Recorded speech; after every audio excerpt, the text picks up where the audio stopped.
Hi friends, இப்போ நம்ம இந்த வீடியோவில் என்ன பார்க்க போகிறோம்னு கேட்டிங்கன்னா, 75 ஆண்டுகள் நிறைவை ஒட்டி ஆர்பிஐ வந்து இந்த பிளாட்டினம் ஜூப்ளி காயினை வந்து வெளியிட்டிருக்கிறாங்க.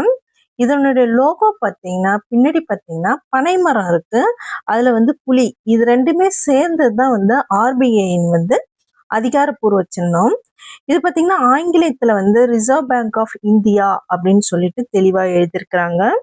இடதுபுறத்தில் பார்த்தீங்கன்னா இந்தியில் அந்த வார்த்தைகளை ரிசர்வ் பேங்க் ஆஃப் இந்தியான்னு எழுதியிருக்கிறாங்க.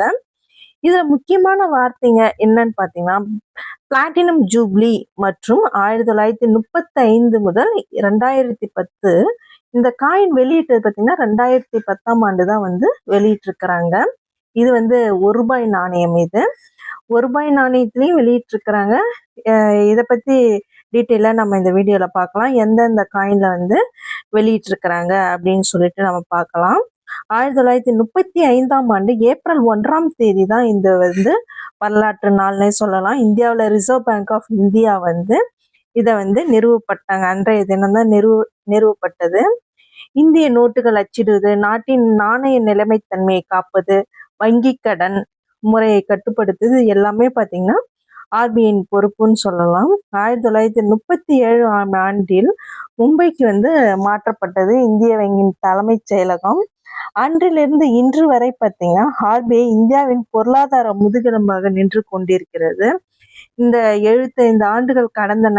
அதனால வந்து 2010ஆம் ஆண்டு பிளாட்டினம் ஜூப்ளி கொண்டாட்டத்தை வந்து இந்த காயின் வந்து வெளியிட்டிருக்கிறாங்க. இது ஒரு சிறப்பு நாணயம்னே சொல்லலாம். இது வந்து பார்த்தீங்கன்னா எதுல வந்து வெளியிட்டிருக்கிறாங்க அப்படின்னு பார்த்தீங்கன்னா, ₹1 நாணயத்திலையும் வெளியிட்டிருக்கிறாங்க, ₹2 நாணயத்திலையும் வெளியிட்டிருக்கிறாங்க, ₹5 நாணயத்திலையும் வெளியிட்டிருக்கிறாங்க, ₹10 நாணயத்திலையும் வெளியிட்டிருக்கிறாங்க. ₹75 நாணயம் வந்து அந்த டைம்ல வெளியிட்டாங்க. ஆனா அது வந்து அப்போவே வந்து பார்த்தீங்கன்னா புழக்கத்துல இல்லை. அது வந்து வெளியில வரல. இருந்தாலும் அந்த டைம்ல வந்து வந்ததுக்கான வந்து நம்ம டீட்டெயிலாக வந்து ஷேர் சாட்டில் பார்க்கும்போது இருக்குது. ஆனால் இது பார்த்திங்கன்னா இந்த காயின் மட்டும்தான் நம்மளுக்கு ₹1 காயின் கிடச்சிது. மொத்தம் 3 காயின் கிடச்சிது. இது பார்த்திங்கன்னா வந்து ரொம்ப சூப்பராக இருந்தது. 2 நல்லா இருக்குது, 1 தான் வந்து கிளியராக நமக்கு தெரியல. ₹2 காயினும் நான் வந்து கலெக்ட் பண்ணிட்டு இருக்கிறேன். இந்த வீடியோ பிடிச்சிருந்தா லைக் பண்ணுங்கள், ஷேர் பண்ணுங்கள், கமெண்ட் பண்ணுங்கள், சப்ஸ்கிரைப் பண்ணுங்கள். இந்த நாணயங்கள் பார்த்தீங்கன்னா 3 வெவ்வேறான மின்ட்டுகளில் வந்து தயாரிக்கப்பட்டன. நான் வந்து எல்லா வீடியோலையும் சொல்கிறது தான். ஹைதராபாத் மின்ட்டில் வந்து தயாரிச்சிருக்கிறாங்க, கொல்கட்டா மின்ட்டு, மும்பை மின்ட்டு. ஹைதராபாத் மின்ட்டுனா என்னன்னு பார்த்தீங்கன்னா, நட்சத்திரம் போட்டிருந்ததுன்னா ஸ்டார் போட்டிருந்ததுன்னா அது ஹைதராபாத் மின்ட்டு. அதுக்கப்புறம் பார்த்தீங்கன்னா மின்ட் மார்க் எதுவுமே இருக்காது, டாட்டோ இல்லை எதுவுமே இல்லாதான் வந்து பார்த்தீங்கன்னா கொல்கட்டா மின்ட்டு. மும்பை மின்ட்டுன்னா பார்த்தீங்கன்னா எம்மு இல்லைன்னா டைமண்ட் சிம்பிள் போட்டிருக்கும். இது எல்லாமே பார்த்தீங்கன்னா வந்து மும்பை மின்ட்டு. இந்த நாணயத்துடைய உலோகம் பார்த்தீங்கன்னா ஸ்டெயின்லெஸ் ஸ்டீலில் வந்து தயாரிக்கப்பட்டிருக்கிறாங்க. இதோடைய வடிவம் பார்த்தீங்கன்னா வட்ட வடிவம். இதோடைய விட்டம் பார்த்தீங்கன்னா 25 மில்லிமீட்டர். எடை பார்த்தீங்கன்னா சுமார் 4.85 கிராமு. இது பார்த்தீங்கன்னா முன்புறம் பார்த்தீங்கன்னா அசோக சக்கர சிங்கம் இருக்கு, அதுல சத்தியமேவ ஜெயத்தேன்னு எழுதியிருக்கிறது. இது பின்பக்கம் தான் வந்து பார்த்தீங்கன்னா பிளாட்டினம் ஜூப்ளியோடைய வாசகங்கள் வந்து எழுதியிருக்கிறாங்க. இன்று பார்த்தீங்கன்னா இது வந்து பார்த்தீங்கன்னா கலெக்டர்ஸ் கிட்ட பார்த்தீங்கன்னா நமக்கு வந்து 50 முதல் 150 வரை வந்து நமக்கு வந்து கிடைக்குது. ஆனால் இது எல்லாமே வந்து பார்த்தீங்கன்னா நான் வந்து வீடியோவில் வந்து சொல்கிற மாதிரி பார்த்தீங்கன்னா ஃபேக்கான நியூஸ்லாம் வந்து வந்துட்டு இருக்கு காயினை பற்றி.